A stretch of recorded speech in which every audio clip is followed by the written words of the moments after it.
Good morning everyone, this is your Manoj Shah and I am back with another video. I have prepared a separate playlist for English language. To watch that, simply press the I button and subscribe this channel so you will never miss any future update. So without wasting your time, your important time, let's start today's topic. So our today's topic is figures of speech. What is a figure of speech? It is a technique or an expression used in an imaginative way to make a special effect. It is often used to illustrate an idea more clearly. In a simple way, I will explain you what is a figure of speech. Just imagine why a person goes to salon or parlor. Obviously to look more attractive or beautiful. In the same way, we use figures of speech in a language to make it more beautiful, more attractive. In the example you can see, it's raining cats and dogs. Obviously, household pets are not falling from the sky. It's an idiom. It means a heavy rain. So now you can imagine we use figures of speech to make a language more attractive and impressive. So we will discuss about figures of speech one by one. So our first figure of speech is simile. Actually you have learned about figure of speech in Hindi also. In Hindi they are called alankar. So simile is utama alankar. What is this?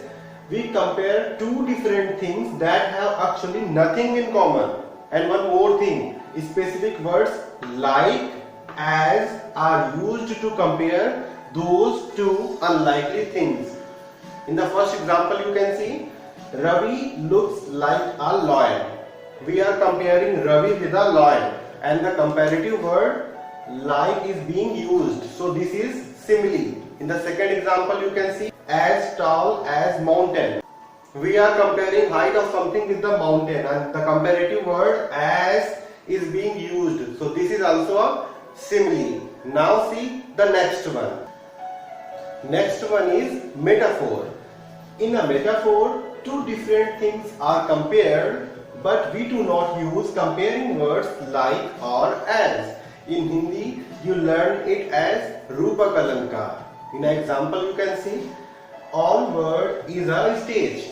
We are accepting directly that all word is a stage. In the second example, you can see, Ravi is a lion. Similarly, we were saying Ravi is like a lion, but in metaphor, we are saying Ravi is a lion.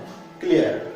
Next one is personification. In Hindi, you learn it as Manvikaran Alankar. In this figure of speech, an idea or an animal or non-human objects are represented in such a way that we feel they have the ability to act like human beings. Simply, we assume non-human objects as a human beings. For example, the car died in the middle. How can a car die? So we are assuming that the car has human emotions. In the next example you can see, the house is a friend who protects me. Here we are saying that the house is our friend. So house cannot be our friend, but nowadays it is our friend because of the coronavirus. Stay home, stay safe. Next one is hyperbole. Firstly, I will try to correct your pronunciation. It's not hyperbole, it's hyperbole. Say with me, hyperbole. In Greek it means excess. In Hindi you learn it as Atishayokti Alankar. It makes something sound better, more exciting than it really is. Simply we can say, it overstates importance of something. In the example you can see, his grandfather is older than his. Come on, yaar. In the next example you can see, I am so excited, I could die. How can someone die with the excitement? So this is hyperbole. Clear? The next one is onomatopoeia. Some people will call it onomatopoeia, but the actual pronunciation is onomatopoeia. We will stop on P. Here the sound suggests its meaning. We can almost hear the sound as we read. Yeah, it's a magical figure of speech. As soon as we read the text, we can listen the sound, we can feel the sound in our mind. So let's start with the first example. Cover your mouth when you cough.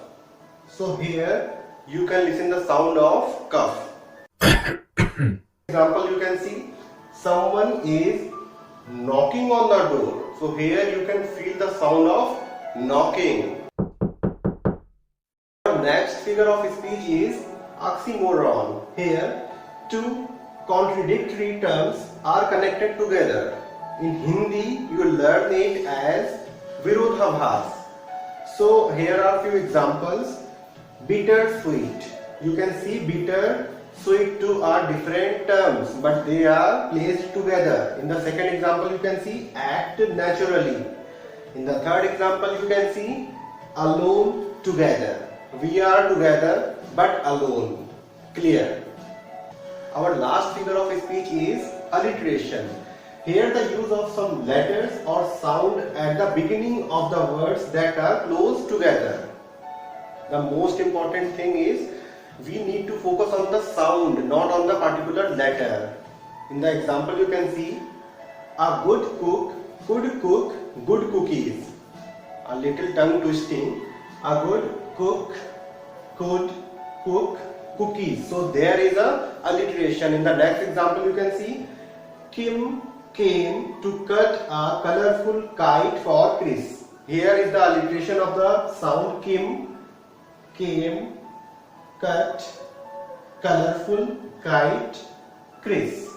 So there is the alliteration of sounds. These were most important 7 figure of speeches. I hope that I have solved them very briefly and easily. Like and subscribe this channel.